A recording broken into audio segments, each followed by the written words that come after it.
Alright guys, welcome to the next episode of the Agency Bootcamp / Agency course. Today we are talking about same module on talking about Facebook ads just like the last few times, but we are going to be looking at the audiences this time. Last time we looked at the creative reporting or the tool we are using for the creative performance reporting and review and analysis. The time before that we were talking about our top performing, relatively simple but proven to be very effective account structure. And then this time I wanted to briefly talk about the custom and lookalike audiences, how we create those audiences, and which audiences we like to test first, and the rationale behind that as well.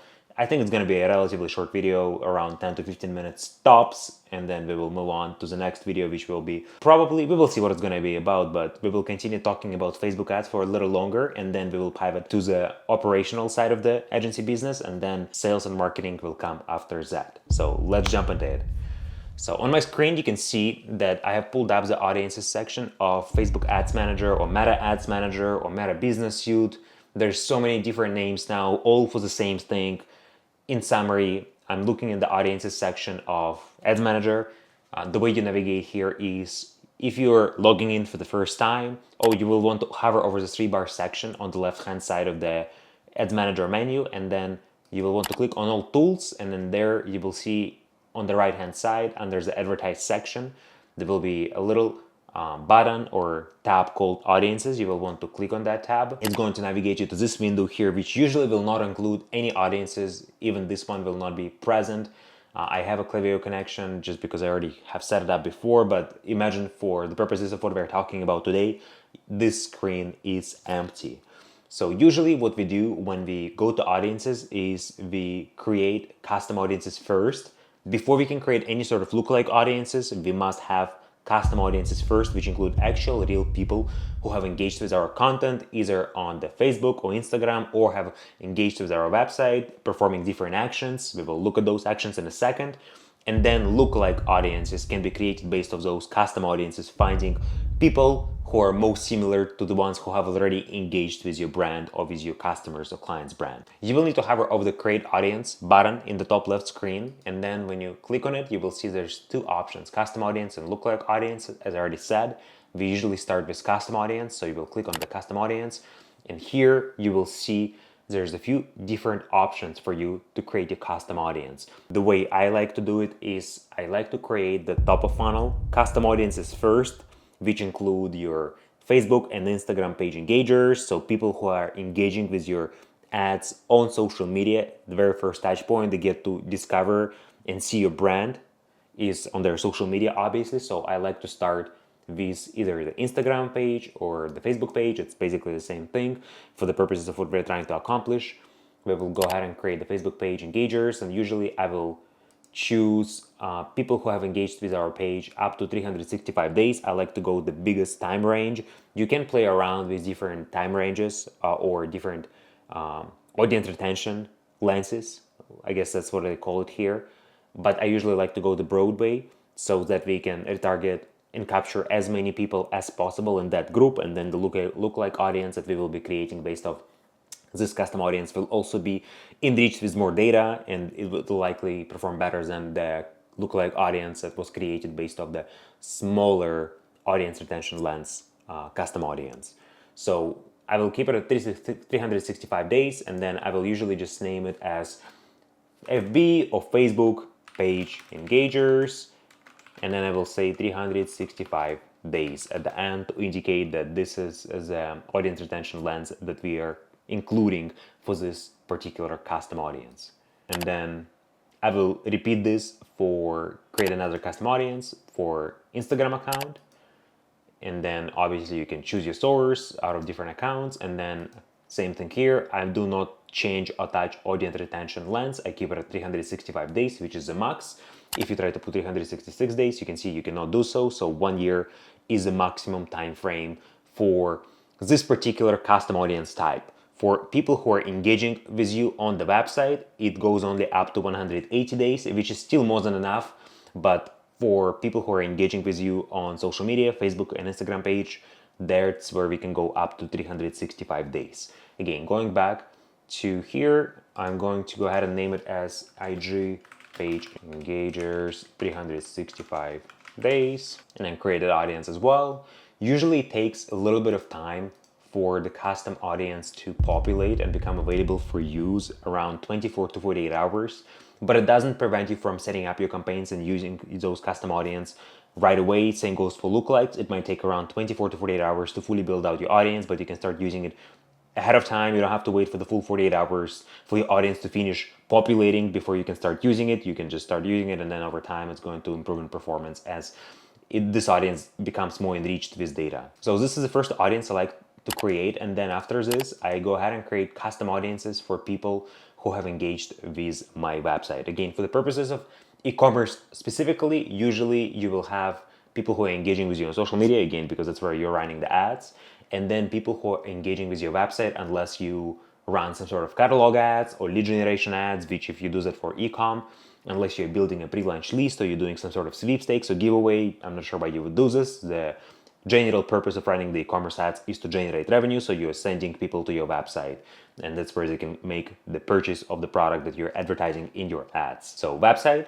you will choose website as your source for the next level of custom audiences, and then in this case it will no longer be based off the Facebook page or the Instagram account. Instead it will be based off the pixel or data set, I think it's what it's called this day and age in Meta. And then for the source, it's basically just going to be a pixel for the client's account or your own e-commerce account. Make sure that you select the correct one so that the data comes from the right source.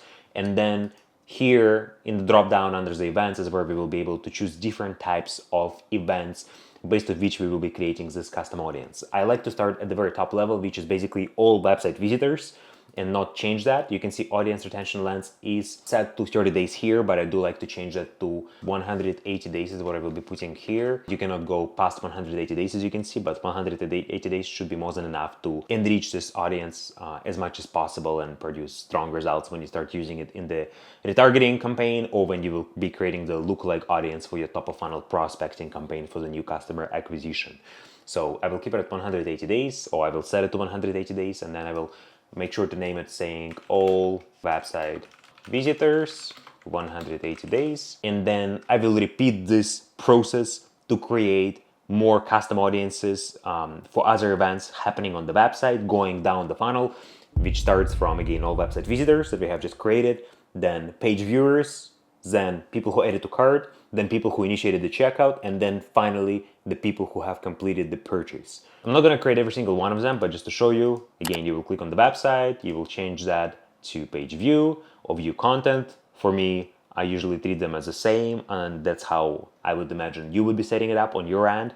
And if you're not setting up this type of event whatsoever, then you would not basically create the custom audience for this at all. You can do this if you want to retarget a particular page, I believe. Yeah, people who have visited specific web pages is where you will be doing so. For page view and view content, I generally like to think of it as the same as all website visitors. So you, as per se, can just skip it, I think, and then proceed straight to add to cart event. So people who added to cart, and then do the same thing here, change the audience retention length to 180 days, and then label the audience, then create the next audience, which would be the initiated checkout, and then finally create a custom audience of purchasers for the last 180 days as well. Let's say I'm just going to go ahead and create the purchasers next.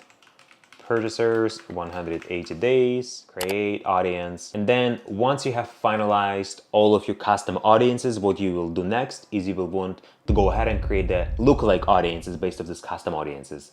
There's two ways you can do so. You can click on the create audience button in the top left corner, then go and click on lookalike audience, or you can select one of your custom audiences that you have just created. Say it's purchasers, 180 days. As a general rule of thumb, you will want to create lookalikes based off your hottest custom audiences, which will usually be people who are actually buying on your website, so your purchasers, and also maybe the people who are on your email list, so the email subscribers, which you can either upload manually by exporting the list of customers from Klaviyo or by setting up a connection between Klaviyo and Meta Audiences. And then this way you will be able to have an automatic connection from Klaviyo to Meta Audiences, and this audience of your email subscribers will be automatically updated without you having to manually re-upload it every single week or every couple of weeks or months, depending on how big your customer list is and depending on how big the brand is and how fast it's growing. Again, selecting the purchasers, you will want to click on the three dots right above this, right here, and then click on create lookalike. When you click on the create lookalike, you will see there's this slider bar at the bottom of the pop-up window, and you will generally like to keep it at 0 to 1% or 0 to 2%, which will basically mean that Meta will be looking for people who are within the 2% of the overall population of users in the country that you're targeting, who are most similar to the audience of people who are exhibiting this behavior already on your website. In this case, it will be looking for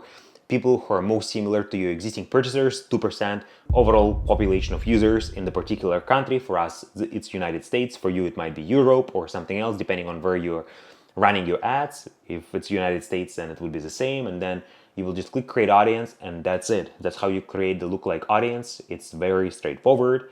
Again, it's going to take around 24 to 48 hours to populate, and then after that you will be able to use that. And you can actually use it again, like I said before, too, but if you want to get the best result, you might want to wait for 24 to 48 hours, and then this audience will be enriched with enough data to start using it and then driving strong results right off the bat. Lookalikes, like I said already, you will want to create based off the hottest audiences or audiences that shows the strongest intent to make a purchase or transaction or a conversion event, which in our case for e-commerce is a purchase. For SaaS, it can be sign up for a demo or download the lead magnet. The lookalike audience is what you will be using in your top of funnel prospecting campaign when you will be looking to acquire the new customers. And then the custom audiences themselves you will be able to use in the retargeting campaign for people who have already engaged with your ads in the past, in the top of funnel prospecting campaign, or people who have already completed the purchase and you want them to come back and buy again 30 or 60 or 90 days from the purchase